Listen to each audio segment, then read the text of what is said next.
ایمان کی عظمت اور اس کی حفاظت۔ اللہ تعالیٰ کے احسانات بے شمار ہے اور بندے کو ان پر اپنے رب کریم کا شکر گزار ہونا چاہیے۔ خصوصاً نعمت ایمان پر شکر کے جذبات بہت زیادہ ہونے چاہیے، کیونکہ یہ عظیم ترین دولت ہے اور اتنی گراں قدر ہے کہ رب کریم دنیا بھر کی نعمتیں اپنے دشمنوں یعنی کفار کو بھی عطا کر دیتا ہے، مگر ایمان کی دولت فقط اسے ہی دیتا ہے جس سے محبت فرماتا ہے۔ نعمت ایمان کا حقیقی شکر یہ ہے کہ انسان اس عظیم احسان کی قدر و منزلت کو پہچانے اور اس کی حفاظت کے لیے فکر مند ہو۔ چنانچہ بارگاہ الہی میں سلامتی ایمان کی پرخلوص دعاؤں کے ساتھ ساتھ ان اعمال کو اپنائے جن کی برکت سے ایمان محفوظ ہوتا ہے، اور ان اسباب سے کنارہ کشی اختیار کرے جو ایمان کی کمزوری یا بربادی کا باعث بنتے ہیں۔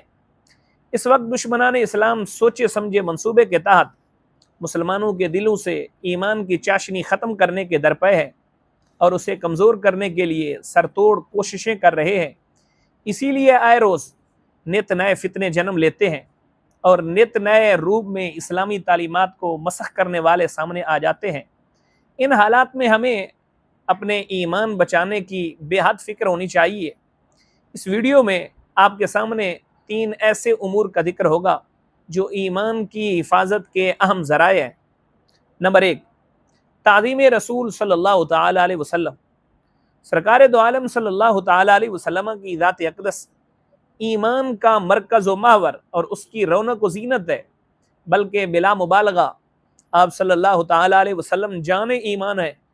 جیسے روح کا بدن سے تعلق ہو تو بدن زندہ رہتا ہے ورنہ مردہ ہو جاتا ہے، اسی طرح بندے کا دل جان ایمان صلی اللہ تعالی علیہ وسلم کی محبت و تعظیم سے معمور ہو تو وہ زندہ رہتا ہے اور رحمت الہی سے ایمان کی سلامتی نصیب ہوتی ہے۔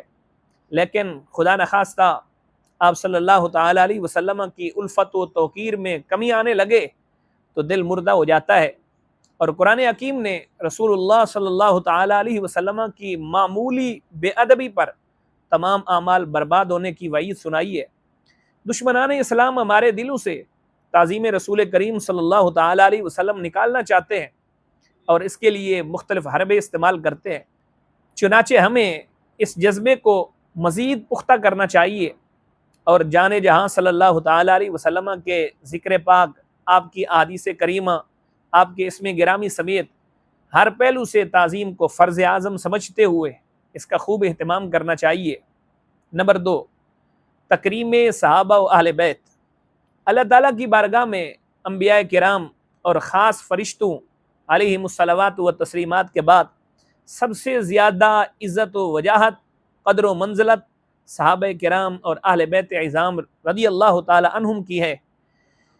احادیث صحیحہ کے مطابق ان سے پیار اور ان کی تعظیم و تکریم کرنے والے خوش نصیبوں سے اللہ تعالیٰ محبت فرماتا ہے، بلکہ انہیں اپنا محبوب بنا لیتا ہے، جبکہ صحابہ و اہل بیت علیہم الرضوان سے بغض و عداوت رکھنے والے اور ان کی توہین کرنے والے بد نصیب پر رب کریم سخت ناراض ہوتا ہے۔ بعض لوگ محبت اہل بیت کا دم بھرتے ہیں مگر ان سے بغض صحابہ کی بدبو آتی ہے، جبکہ کچھ افراد حب صحابہ کا نعرہ بلند کرتے ہیں مگر ان کی زبانیں توہین اہل بیت سے آلودہ ہیں۔ یہ دونوں طرز عمل ایمان کی بربادی کا ذریعہ ہے۔ ایمان کی حفاظت کی خاطر ہم پر لازم ہے کہ تمام صحابہ کرام علیہم الرضوان سے بھی والہانہ محبت رکھیں اور اہل بیت اعظام رضی اللہ تعالی عنہم کے ہر فرد سے بھی ٹوٹ کر پیار کریں۔ ان تمام کا تذکرہ ہمیشہ اچھے الفاظ سے کریں، ہر طرح کی بے ادبی و توہین سے اجتناب کریں اور ایسا کرنے والے بد نصیبوں سے دور رہیں۔ نمبر 3، توقیر شریعت مصطفیہ۔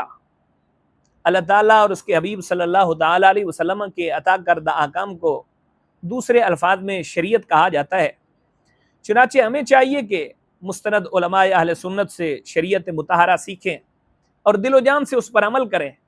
اسی طرح اپنے بچوں اور ماتحت افراد کو بھی شریعت پر عمل کی تلقین کریں۔ مسلم حکمرانوں سے پوچھا جائے گا کہ اپنی ریاستوں میں شریعت کو نافذ کیوں نہیں کیا تھا۔ یوں ہی اگر فاضل جج صاحبان شریعت کے خلاف کوئی فیصلہ جاری کریں تو ان سے بھی باز پرس ہوگی۔ جو شخص علم کے بغیر اپنی رائے سے شریعت کی تشریح کرے یا کسی مفاد کی خاطر جان بوجھ کر شریعت کے خلاف بتائے، وہ در حقیقت اللہ تعالیٰ اور اس کے رسول صلی اللہ تعالیٰ علیہ وسلم کی طرف جھوٹی بات منسوب کرتا ہے۔